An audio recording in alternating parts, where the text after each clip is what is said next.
ये जो ऑपरेशन सिंदूर है, इसका एक मिलिट्री पोर्शन है तो एक नॉन मिलिट्री पोर्शन भी है। जो संभव नहीं हुआ था वह असंभव काम संभव हुआ इस बार। ऑपरेशन सिंदूर ने दिखाया कि केवल एलओसी नहीं, इंटरनेशनल बॉर्डर के पार जाके भी भारत पाकिस्तान के अंदर किसी भी टारगेट को प्रिसाइसली उस पर हमला कर सकता है और आतंकवाद के खौफ को समाप्त कर सकता है। लश्कर ए तैयबा, जैश ए मोहम्मद, हिजबुल मुजाहिदीन, इनके ठिकाने ध्वस्त होते हैं। यह तस्वीर है उन आतंकवादियों का जिनका जनाजा निकला, और इस तस्वीर में मैं दिखाना चाहूंगा कि ये जो खड़ा है सामने व्यक्ति, इस व्यक्ति का नाम है, ये एलईटी का कमांडर है, लश्कर ए तैयबा का कमांडर है अब्दुल रऊफ। अमेरिका के ट्रेजरी बेंच ने इसे आतंकवादी घोषित कर रखा है।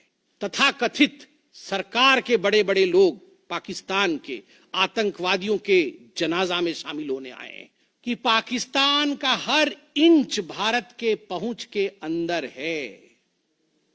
हमने ये जो 9 अड्डे ध्वस्त किए वो कंट्रोल्ड तरीके से ध्वस्त किए, प्रिसाइस। कोई सिविलियन अड्डा या कोई मिलिट्री टारगेट नहीं था, प्रिसाइस टारगेट था, आतंकवादी ठिकाने, उनको ध्वस्त कर दिए। ऑपरेशन सिंदूर का जो लक्ष्य था, ऑपरेशन सिंदूर ने उसे 100% पूर्ण किया, 100% पूर्ण किया। और जितने हमारे जाबाज पायलट्स गए थे राफेल के साथ, उतने लौट के आए और आतंकवादी ठिकानों को ध्वस्त करके आए।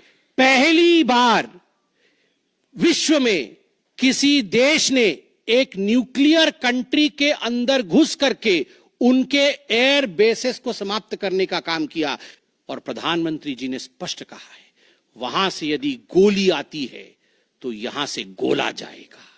अगर सही मायने में देखा जाए तो ऑपरेशन सिंदूर और उसके विषय में पूरा हिंदुस्तान आज जानता है, क्योंकि कई प्रेस कॉन्फ्रेंसेस हुए। कल भी तीनों डीजीएमओ ने मिलकर के देश को संबोधित किया और तमाम तथ्य जो देश जानना चाहता था उसे उन्होंने हमारे समक्ष रखा। मगर मुझे लगता है कि एक आम नागरिक के भाषा में, बहुत साधारण भाषा में आज मैं आपको बताना चाहूंगा कि ये जो ऑपरेशन सिंदूर हुआ है, किस प्रकार से इससे हिंदुस्तान आतंकवाद के खिलाफ लड़ने में एक निर्णायक भूमिका हिंदुस्तान ने अदा किया है। आप सभी जानते हैं 22 तारीख का वो दिन जब पहलगाम में 26 लोगों का नृशंस हत्या कर दिया गया था आतंकवादियों द्वारा। वह आतंकवादी जो पाकिस्तान से आए थे, वह आतंकवादी जो पाकिस्तान द्वारा प्रशिक्षित किए गए थे, आतंकवादियों द्वारा प्रशिक्षित किए गए थे। उनमें 25 भारतीय थे और एक नेपाली नागरिक था। जनता ने उस समय एक मांग रखी कि आतंकवाद के ऊपर हमला हो, हमें बदला लेना है पहलगाम के इस आतंकवादी हमले का। प्रधानमंत्री ने बिहार की भूमि से ऐलान किया और यह वादा किया कि मैं वादा करता हूं कि जो आपकी इच्छा है, हम पहलगाम के इस आतंकवादी हमले का बदला लेंगे। We will avenge the death of 26 people. प्रधानमंत्री ने कहा यह जो बदला होगा यह आतंकवादियों के कल्पना से बाहर का बदला होगा, और जो बदला हुआ वो आतंकवादियों के कल्पना के बाहर का बदला था। प्रधानमंत्री जी ने कहा कि हम घुस के मारेंगे और मिट्टी में मिलाएंगे आतंकवादी के ठिकानों को। 22 तारीख से 7 मई तक लगभग ये 14 दिन आप सभी ने देखा पूरे भारतवर्ष में एक प्रकार से एक माहौल टेंशन का था, प्रेशर का था कि तुरंत निर्णय किया जाए, तुरंत एक्शन में आया जाए। बहुत सूझबूझ के साथ, सोच समझ करके, स्ट्रैटेजी के साथ। पाकिस्तान भी जानता था कि हमला होगा, एयर स्ट्राइक पहले हो चुका था, किस प्रकार सर्जिकल स्ट्राइक पहले हो चुकी थी। पाकिस्तान पूरी तरह जानता था कि इस बार भी छोड़ा नहीं जाएगा। मगर उसके बावजूद पाकिस्तान इतना दिमाग लगाने के पश्चात वह डेट नहीं जान पाया जिस दिन यह हमला होना था। 22 तारीख से 7 तारीख के बीच में कुछ नॉन मिलिट्री एक्शंस जिन्होंने पाकिस्तान को कमजोर किया, वह प्रधानमंत्री नरेंद्र मोदी जी ने और भारत की सरकार ने लिया। ये जो ऑपरेशन सिंदूर है, इसका एक मिलिट्री पोर्शन है तो एक नॉन मिलिट्री पोर्शन भी है।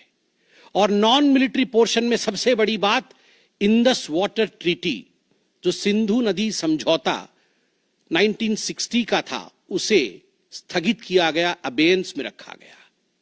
आप सभी जानते हैं लगभग 90% पाकिस्तान जो है इसी पानी पर निर्भर करता है। लगभग 80% उनका जो कृषि है इस पानी पर निर्भर करता है। इस पानी को यदि रोक दिया जाए तो पाकिस्तान की 1/4 जीडीपी गिर जाती है। इस पाकिस्तान को अगर इस पानी से वंचित रखा जाए तो पाकिस्तान के हालात वैसे होंगे कि उनकी जीडीपी लुढ़केगी, कृषि लुढ़केगा।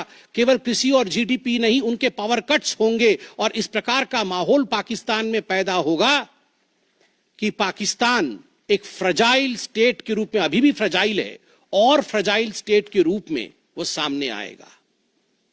झेलम और चेनाब अब संपूर्ण रूप से भारत सरकार के अधिकार में है, अधिकार क्षेत्र में है। यह कहा गया कि पानी और खून एक साथ नहीं बहेगा।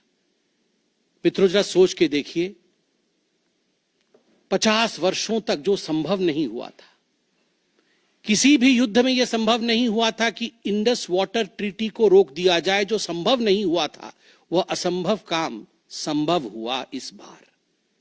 अटारी वाघा बॉर्डर को भी रोक दिया गया। दोनों देशों के बीच में कोई ट्रेड नहीं होगा और इसका खामियाजा कोई भुगतेगा तो वो पाकिस्तान की इकोनॉमी भुगतेगी। इसके साथ ही जिन लोगों के पास पाकिस्तान का वीजा था और वो हिंदुस्तान में, पाकिस्तान के नागरिक जो हिंदुस्तान के वीजा के साथ भारतवर्ष में रह रहे थे, उन सब को बाहर निकाला गया। पाकिस्तान का कोई भी आर्टिस्ट, कोई भी परफॉर्मेंस वो भारतवर्ष में नहीं हो सकता है। इस प्रकार के कड़े प्रतिबंध पाकिस्तान के ऊपर लगाए गए। माननीय प्रधानमंत्री श्री नरेंद्र मोदी जी ने लगभग 20 देशों के राष्ट्राध्यक्षों से सीधी बातचीत की। How to isolate Pakistan, how to fight against terrorism. और सबसे बड़ी बात है, तमाम देशों ने भारत का समर्थन किया। सऊदी अरब, यूएई, यूएस, इन्होंने भारतवर्ष का पूर्णतः समर्थन किया। जिस समय पहलगाम का हमला हुआ था, माननीय प्रधानमंत्री सऊदी अरब में थे। सऊदी अरब के अपने दौरे को जब वो छोड़ के आए, तब उनको वहां एश्योरेंस दिया गया कि आप जाइए, हम आपके साथ खड़े हैं, वी सपोर्ट यू, हम टेरर के खिलाफ आपके साथ कंधे से कंधा मिला के लड़ेंगे। Pakistan was isolated. ये जो नॉन मिलिट्री एक्शन लिया गया, आज मैं कहना चाहता हूं कि 50 वर्षों से भी अधिक समय तक जो टूल्स कभी इस्तेमाल नहीं किए गए थे, जिस क्षेत्र में भारतवर्ष कभी नहीं गया था, वह टूल्स इस्तेमाल किए गए और अपने आप में भारत के लिए यह बहुत बड़ी बात है। आतंकवाद के खिलाफ एक निर्णायक हमले की तैयारी, और 6 और 7 मई 2025 उस रात निर्णायक हमला होता है आतंकवाद के ऊपर। सभी जानते हैं कि 9 आतंकवादी ठिकाने जो पीओजेके में थे और पाकिस्तान में थे, उन्हें ध्वस्त किया गया। यह ऑपरेशन सिंदूर एक बहुत बड़ा दायरा तय करता है। इसने पूरे विश्व को दिखाया कि भारतवर्ष क्या कर सकता है। ऑपरेशन सिंदूर ने दिखाया कि केवल एलओसी नहीं, इंटरनेशनल बॉर्डर के पार जाके भी भारत पाकिस्तान के अंदर किसी भी टारगेट को प्रिसाइसली उस पर हमला कर सकता है और आतंकवाद के खौफ को समाप्त कर सकता है। इस पूरे ऑपरेशन का लक्ष्य क्या था, इसे समझने की आवश्यकता है। लक्ष्य क्या था? क्या हमने लक्ष्य की पूर्ति की? What was the aim of Operation Sindoor? Did we achieve what we aimed for? क्या लक्ष्य था? नंबर 1 लक्ष्य था, आतंकवादी ठिकाने जो दूर दराज इलाके में है पाकिस्तान में, जहां आज तक कोई नहीं पहुंच पाया, जहां आज तक पाकिस्तान के आतंकवादियों को लगता था कि वो सुरक्षित हैं, वहां तक पहुंचना यह लक्ष्य था। दूसरा लक्ष्य था आतंकवादियों को ढेर करना, मार देना। तीसरा लक्ष्य था इन टारगेटों को जमींदोज करना, उन्हें मिट्टी से मिला देना। चौथा लक्ष्य था इस पूरे काम को करते हुए कोई भी सिविलियन, उसके ऊपर किसी प्रकार से कोई इंजुरी नहीं होना। और अंतिम लक्ष्य था किसी प्रकार के मिलिट्री, जो पाकिस्तान का मिलिट्री या सैन्य बेस हो, उसके ऊपर हमला नहीं करना। अर्थात यह लड़ाई आतंकवाद के खिलाफ थी। यह लक्ष्य था ऑपरेशन सिंदूर का। This was a fight against terrorism and terrorists. क्या हम लक्ष्य को पा पाए? आप देखिए, जब यह हमला हुआ तो 9 ठिकाने ध्वस्त हुए, उनमें 5 POJK में थे, पाक ऑक्यूपाइड जम्मू कश्मीर में, और 4 पाकिस्तान में थे। सबसे बड़ी बात है, पहली बार पंजाब प्रोविंस, जो कि पाकिस्तान का एक बहुत स्ट्रेटेजिक लोकेशन है, पंजाब प्रोविंस उनका हृदय है पाकिस्तान का, उसके अंदर भारतवर्ष घुस करके आतंकवादियों का सफाया करता है। यह अपने आप में छोटी बात नहीं है। This is a big achievement as far as Operation Sindoor is concerned. Lashkar-e-Taiba, Jaish-e-Mohammed, Hizbul Mujahideen, इनके ठिकाने ध्वस्त होते हैं। और मैं यहां वो नाम पढ़ना चाहूंगा। ये जो 9 नाम है, 9 आतंकवादी ठिकाने, मैं आज देश से अपील करना चाहूंगा, तमाम भारतीयों से अपील करना चाहूंगा कि ये नाम हमें स्मरण करना है। आने वाले 100 वर्षों तक हमें इन नामों को याद दिलाते रहना है, दोहराना है। जब भी आतंकवाद सर उठाए तो हमें ये चित्र दिखाने हैं कि तुम्हारा क्या हश्र किया था ऑपरेशन सिंदूर ने, भारत की सेना ने, भारत की राजनीतिक इच्छा शक्ति ने और भारतीयों ने। इसलिए मैं नाम पढ़ना चाहूंगा। सवाई नाला कैंप मुजफ्फराबाद, जो POJK में है, 30 किलोमीटर दूर है LOC से, उसे ठिकाना लगाया गया। लश्कर-ए-तैयबा का ट्रेनिंग सेंटर था। 20 अक्टूबर 2024 सोनमर्ग में और 24 अक्टूबर 2024 गुलमर्ग में जो आतंकी हमले हुए थे, उसमें यहां से आतंकवादी आए थे। और सबसे बड़ी बात, 22 अप्रैल 2025 को जो आतंकवादी आकर पहलगाम में हमारे नागरिकों को मार के गए थे, हमारी बहनों के माथे से जिन्होंने सिंदूर पोंछने का काम किया था, उनका प्रशिक्षण भी इसी केंद्र में हुआ था, सवाई नाला कैंप मुजफ्फराबाद। सैयदाना बिलाल कैंप मुजफ्फराबाद, ये जैसे मोहम्मद का ट्रेनिंग सेंटर था, ये दूसरा कैंप जो ध्वस्त हुआ। गुलपुर कैंप कोटली, ये LOC से 30 किलोमीटर दूर था, लश्कर-ए-तैयबा का बेस था। और 20 अप्रैल 2023 को पुंछ में, 9 जून 2024 को जो तीर्थ यात्री को बस में हमला करके मारने का काम किया था आतंकवादी, यहां गुलपुर कैंप से आए थे जो कोटली में है, उसे ध्वस्त किया गया। बरनाला कैंप बिरगढ़, बरनाला कैंप जो 9 किलोमीटर दूर है LOC से, उसे समाप्त किया गया। अब्बास कैंप कोटली जो 13 किलोमीटर दूर है LOC से, लश्कर-ए-तैयबा का फिदाइन सेंटर है और 15 आतंकवादियों को एक साथ ट्रेन कर सकता है, उसे ध्वस्त करके गिराया गया। सरजाल कैंप सियालकोट अंतर्राष्ट्रीय सीमा से 6 किलोमीटर दूरी पर है, इंटरनेशनल बॉर्डर से। सांबा कठुआ के सामने है। और मार्च 2025 में जम्मू और कश्मीर पुलिस के 4 जवान शहीद हुए थे, उनको मारने का काम इन्हीं आतंकवादियों ने किया था जो सरजाल कैंप से आए थे सियालकोट के। उस कैंप को ध्वस्त कर दिया गया। महमूना जाया कैंप सियालकोट, जो कि 12 से 18 किलोमीटर इंटरनेशनल बॉर्डर से दूर है, मैं LOC की बात नहीं कर रहा हूं, इंटरनेशनल बॉर्डर से, और हिजबुल मुजाहिदीन का अड्डा है, बहुत बड़ा कैंप है। कठुआ और जम्मू क्षेत्र में जो भी आतंकवादी गतिविधि होती है, सियालकोट के इस मजनूमा जाया कैंप से आतंकवादी भेजे जाते हैं। भारतवर्ष ने उसे ध्वस्त किया।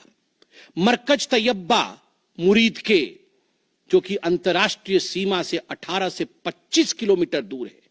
2008 के मुंबई का जो हमला हुआ था, 26/11 के नाम से जिसे हम जानते हैं, उसमें जो आतंकवादी आए थे, अजमल कसाब और डेविड हेडली, उनकी ट्रेनिंग मरकज तैयबा मुरीद के में हुआ था। और आज मैं फक्र के साथ कह सकता हूं, गर्व के साथ कह सकता हूं कि भारत की सेना ने, भारत की राजनीतिक इच्छा शक्ति ने और भारतीयों ने मरकज तैयबा मुरीद के को ध्वस्त किया है, समाप्त किया है। मरकज सुभान अल्लाह बहावलपुर इंटरनेशनल बॉर्डर से 100 किलोमीटर की दूरी पे है। विश्व में किसी ने ऐसा नहीं सोचा होगा, पाकिस्तान ने तो सपने में भी नहीं सोचा होगा कि भारत की सेना के पास, भारत की एयरफोर्स के पास और भारत के राजनेताओं के पास ऐसी इच्छा शक्ति होगी कि इंटरनेशनल बॉर्डर से 100 किलोमीटर दूर घुस के वो हमारे आतंकी अड्डे को ध्वस्त कर सकते हैं। मरकज सुभान अल्लाह जो कि जैशे मोहम्मद का मुख्यालय था, उस मुख्यालय को भारत की वायुसेना ने ध्वस्त किया। यह कोई छोटा विषय नहीं है। यह बहावलपुर एक ऐसा स्थान है जहां यूनाइटेड स्टेट्स, यूएस भी अपने ड्रोन नहीं भेज पाया था। उस जगह पे भारत घुस के मारता है। आज का भारत, आज का नया भारत यही है।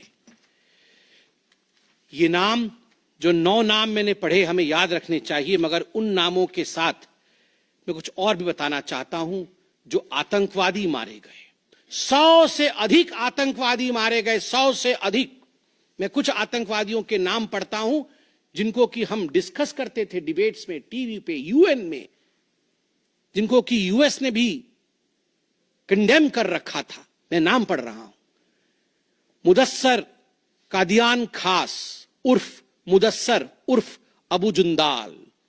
अबू जुंदाल नाम से हम जानते थे इस आतंकवादी को। और जो लश्कर तैयबा का आतंकवादी था, वो मरकज तैयबा का जो मुरीद के में है, उसका इंचार्ज था।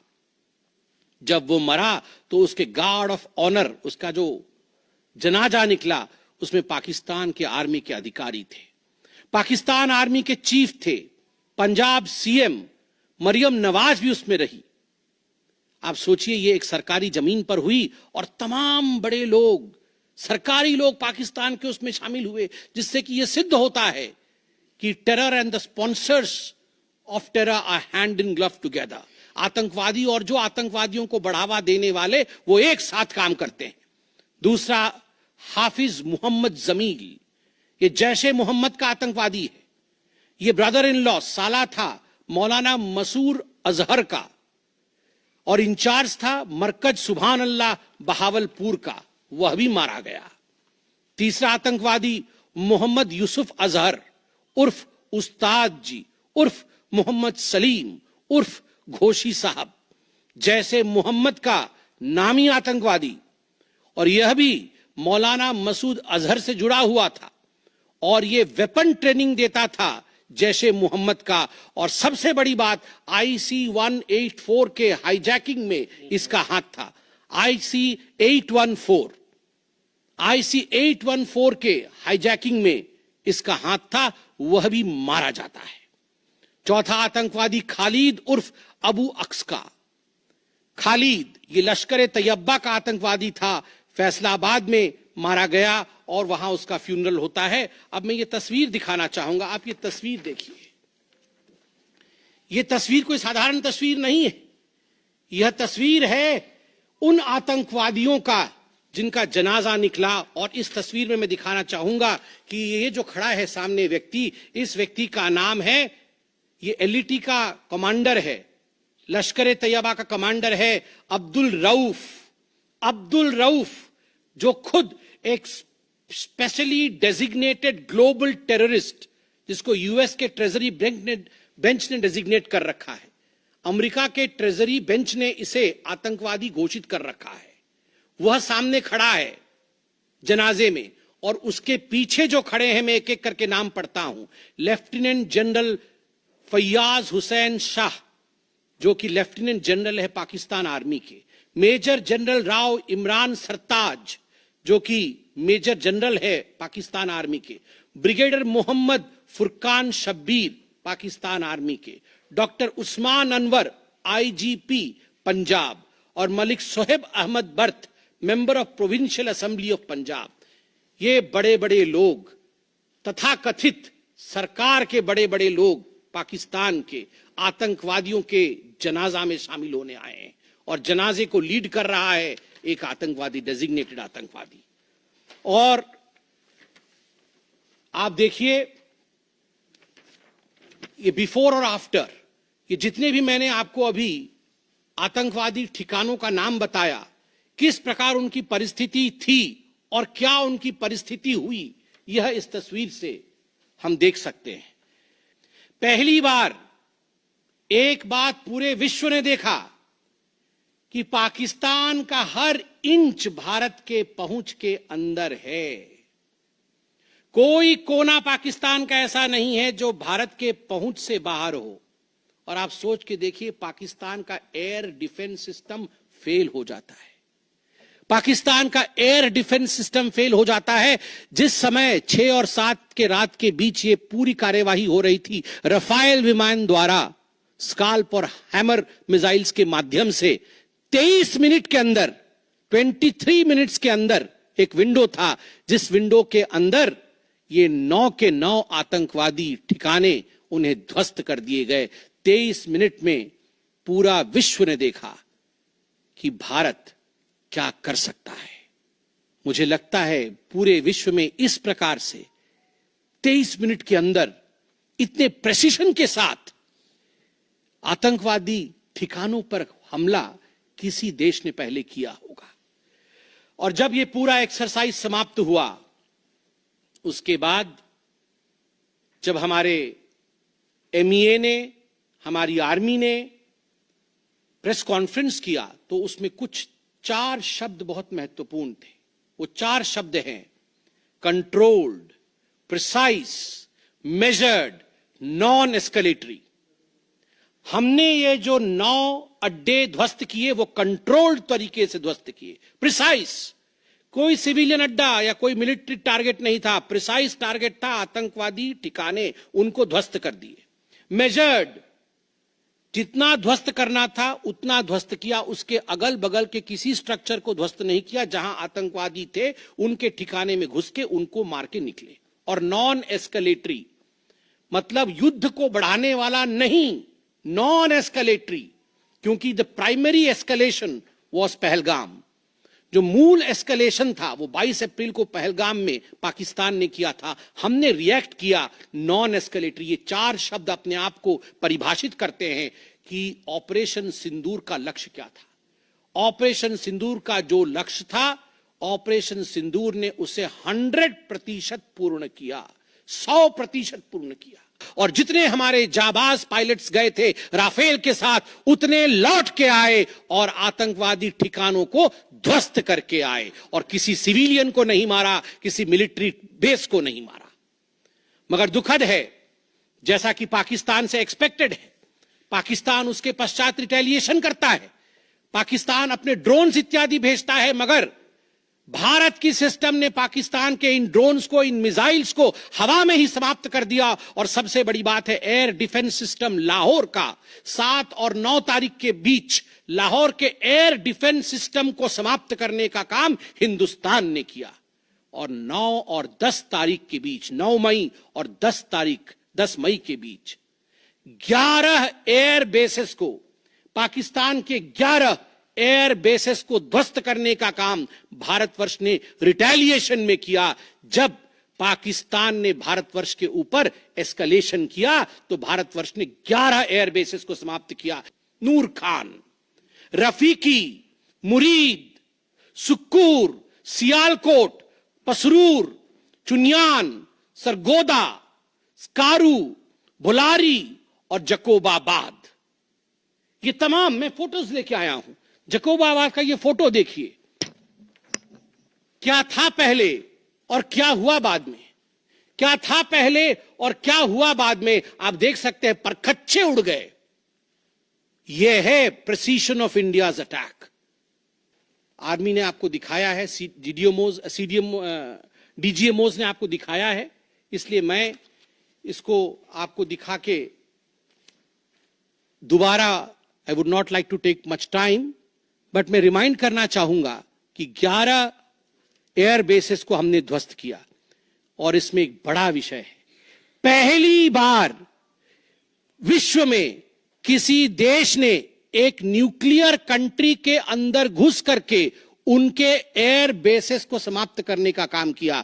पाकिस्तान एक न्यूक्लियर कंट्री है, उसके अंदर घुस करके उनके एयर बेसेस को 20% पाकिस्तान के एयरफोर्स के इंफ्रास्ट्रक्चर को भारतवर्ष ने नाकाम कर दिया। 20% of PAF's infra was destroyed by India। और भुलारी एयरबेस में 50 PAF पाकिस्तान एयरफोर्स के जवान मारे गए, जिसमें स्क्वाड्रन लीडर उस्मान यूसुफ भी मारे गए। कुल मिलाकर के 9 आतंकी ठिकाने, 11 एयरबेस, 100 से अधिक आतंकी, 50 जवान और अपनी इज्जत, यह पाकिस्तान ने खोया है। यह झटका पाकिस्तान सह नहीं पाया और उनके DGMO का 10 तारीख को ही फोन आया और उसके पश्चात मैं कहूंगा यह सीज फायर नहीं, ये एक अंडरस्टैंडिंग है। ये एक अंडरस्टैंडिंग है कि यदि भविष्य में किसी प्रकार का कोई भी आतंकी हमला होता है तो यह अंडरस्टैंडिंग तोड़ दी जाएगी। हमने करके दिखाया है। और सबसे बड़ी बात है, पाकिस्तान में उनके मौलाना, उनके मौलवियों ने पाकिस्तान का साथ नहीं दिया, मगर हिंदुस्तान की एकता देखिए, हिंदुस्तान का भाईचारा देखिए। पूरा देश एक होकर खड़ा हुआ, पूरा देश सेना के पीछे, सेना के अदम्य साहस के पीछे, हमारी राजनीतिक इच्छा शक्ति के पीछे पूरा भारत एक होकर खड़ा हुआ। मगर आज नए भारतवर्ष ने पाकिस्तान को बख्शा नहीं है और प्रधानमंत्री जी ने स्पष्ट कहा है, वहां से यदि गोली आती है तो यहां से गोला जाएगा।